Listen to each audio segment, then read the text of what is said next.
हरे कृष्णा। श्रीमद् भगवद गीता अध्याय 1 कुरुक्षेत्र के युद्ध स्थल में सैन्य निरीक्षण। श्लोक संख्या 1। धृतराष्ट्र उवाच धर्मक्षेत्रे कुरुक्षेत्रे समवेतायुयुत्सवः मामका पांडवाश्चैव किम अकुर्वत संजय।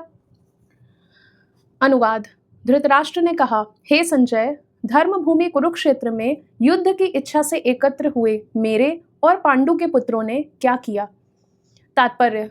श्रील प्रभुपाद जी के द्वारा। भगवद गीता एक बहुपठित आस्तिक विज्ञान है जो गीता महात्म्य में सार रूप में दिया हुआ है। इसमें यह उल्लेख है कि मनुष्य को चाहिए कि वह श्री कृष्ण के भक्त की सहायता से संवीक्षण करते हुए भगवद गीता का अध्ययन करे और स्वार्थ प्रेरित व्याख्याओं के बिना उसे समझने का प्रयास करे। अर्जुन ने जिस प्रकार से साक्षात भगवान श्री कृष्ण से गीता सुनी और उसका उपदेश ग्रहण किया, इस प्रकार की स्पष्ट अनुभूति का उदाहरण भगवद गीता में ही है। यदि उसी गुरु परंपरा से निजी स्वार्थ से प्रेरित हुए बिना किसी को भगवद गीता समझने का सौभाग्य प्राप्त हो, तो वह समस्त वैदिक ज्ञान तथा विश्व के समस्त शास्त्रों के अध्ययन को पीछे छोड़ देता है। पाठक को भगवद गीता में न केवल अन्य शास्त्रों की सारी बातें मिलेंगी, अपितु ऐसी बातें भी मिलेंगी जो अन्यत्र कहीं उपलब्ध नहीं है।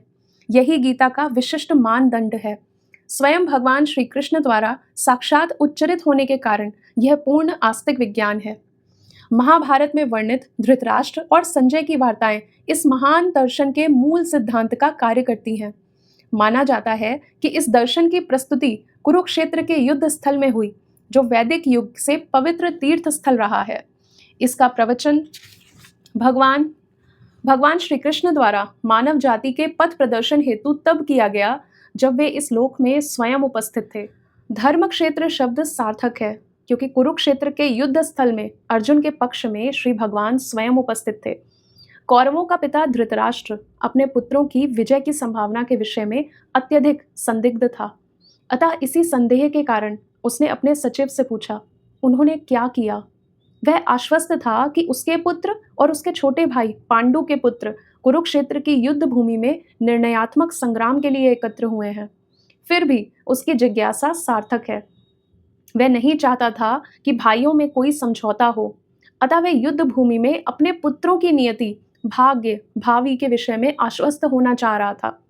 चूंकि इस युद्ध को कुरुक्षेत्र में लड़ा जाना था, जिसका उल्लेख वेदों में स्वर्ग के निवासियों के लिए भी तीर्थ स्थल के रूप में हुआ है, अतः धृतराष्ट्र अत्यंत भयभीत था कि इस पवित्र स्थल का युद्ध के परिणाम पर न जाने कैसा प्रभाव पड़े।